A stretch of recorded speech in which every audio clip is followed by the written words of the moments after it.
किसी ने बड़े कमाल की बात कही है कि नीयत से भगवान प्रसन्न होते हैं और दिखावे से इंसान।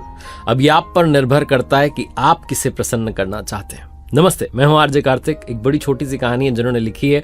वो कहते हैं कि शाम के समय में फल खरीदने के लिए सब्जी मंडी गया और मैंने देखा कि एक जो फलों का ठेला था वहां पर फल बेचने वाला था ही नहीं, लेकिन एक बोर्ड लगा हुआ था जिस पर लिखा था कि मेरी माताजी की तबीयत खराब रहती है, इसलिए घर आना जाना लगा रहता है। आप तो यहाँ नीचे जो है चार्ट दिया हुआ है, रेट लिस्ट दी हुई है, उसके हिसाब से फल के दाम देख करके फल खरीद लीजिए, तौल लीजिए और पैसा जो है बोरी के नीचे रख के चले जाइए, धन्यवाद। और मैं ये देख करके चौंक गया कि कलयुग में कोई ऐसा कैसे कर सकता है कि दुकानदार दुकान में नहीं है और दुकान चल रही है। मैंने अपनी ईमानदारी दिखाई। 1 किलो एप्पल लेना था, सेब लेने थे, वो 1 किलो सेब लिया, पैसा जो है बोरी के नीचे रखा और वापस आ गया। और जब तक घर आया, घर में भोजन कर रहा था, दिमाग में ही चल रहा था कि कैसे हो रहा है, कलयुग में चमत्कार कैसे हो सकता है। तो भोजन करने के बाद जब टहलने निकला तो चला गया सब्जी मंडी की तरफ। रात का समय, मुझे पता था कि भाई जो भी दुकानदार है वो ठेला लेकर के वापस तो जाएगा। तो मेरा ध्यान गया, एक व्यक्ति वो ठेला लेकर के वापस जा रहा था। मैंने दौड़ करके उससे पूछा कि भाई साहब रुको रुको रुको, 2 मिनट आपके चाहिए, आओ साथ में चाय पीते हैं, कुछ अर्जेंट बात करनी है। उस व्यक्ति ने कहा कि भाई साहब ऐसा क्या अर्जेंट है, मेरे पास समय की कमी है। मैंने कहा नहीं, बस 2 मिनट की बात करनी है, अगर आपके पास समय हो आ जाइए सर, बस 2 मिनट मुझे समझा दीजिए चल क्या रहा है। व्यक्ति कहने लगा क्या चल रहा है। मैंने कहा बस यही, ये चमत्कार कैसे हो रहा है कि दुकानदार दुकान में नहीं है और दुकान चल रही है।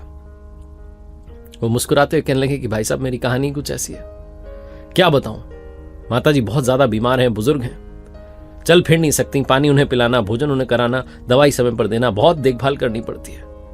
मेरी पत्नी चल बसी, बच्चे हमारे थे नहीं, मैं और मेरी माँ 2 ही लोग हैं घर में। अब मैं माँ से कहता हूँ कि मैं तो यहीं रहूंगा, छोड़ो दुकान को, योगा देखेंगे। माँ कहती नहीं नहीं, दुकान पे भी जा, दुकान पे भी जा, उसको भी संभाल। अब मैं करूं तो करूं क्या, बहुत परेशान था। एक दिन राम जी के सामने हाथ जोड़ करके बैठ गया। मैंने कहा प्रभु रास्ता दिखाओ। प्रभु ने ऐसा लगा जैसे मुझे आकाशवाणी दी, मुझे संकेत दिया, संदेश दिया कि बेटा मुझ पे सौंप दे, सब मैं देख लूंगा। उस दिन मैं गया, जाकर के बोर्ड पर लिख दिया और बस निश्चिंत हो गया। जब माँ का ख्याल रखना होता है वापस चला आता हूँ, फिर बीच में चला जाता हूँ दुकान पर, सब चल रहा है। और आप यकीन नहीं करेंगे, माँ को जब बताया तो माँ कहने लगी कि अरे ऐसा कैसे होगा। मैं उन्हें बताने लगा कि राम जी सब कर रहे हैं, देखो।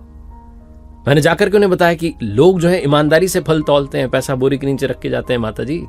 और माँ के लिए एक दिन तो मैं हलवा लेकर के गया, क्योंकि एक छोटी बच्ची चिट्ठी के साथ हलवा रख करके चली गई थी टिफिन में कि यह मेरी दादी माँ के लिए। एक दिन एक डॉक्टर साहब दवाइयों की पर्ची और दवाई लिख करके चले गए। बताओ, ये तो कमाल ही हो रहा है ना। प्रभु की इतनी लीला है, अपार जो है उनका आशीर्वाद है। अगर वो संकट भेजते हैं तो संकट से लड़ने की शक्ति भी भेजते हैं, समाधान भी भेजते हैं। भाई साहब ये बात बोलते बोलते फल वाले भाई साहब तो भावुक हो गए। कहानी बहुत छोटी है, कहानी ये समझाती है कि अगर संकट आया है, चुनौती आई है, तो राम जी को सौंप दीजिए। कहने का मतलब है परमात्मा के चरणों में अपने संकट को रख दीजिए, समाधान मिल जाएगा। जाहि विधि राखे राम ताहि विधि रही है, जिंदगी की डोर सौंप हाथ दीनानाथ के। एक बार वो डोर उनको सौंप दीजिए, फिर निश्चिंत हो जाइए, वो सब संभाल लेंगे। एक बार फिर से वही बात जो अक्सर आपसे कहता हूं, कर दिखाओ कुछ ऐसा कि दुनिया करना चाहे आपके जैसा। मेरी किताब कर दिखाओ कुछ ऐसा हिंदी में उपलब्ध है, Amazon फ्लिपकार्ट से आप मंगवा सकते हैं। अगर आपको इंग्लिश में पढ़ना पसंद है तो डू समथिंग दैट मैटर्स इस नाम से आपको मिल जाएगी Amazon फ्लिपकार्ट पर ही। साथ ही मेरी वेबसाइट rjkartik.in, जहां कुछ कोर्सेज हैं, उम्मीद है आपके काम आएंगे।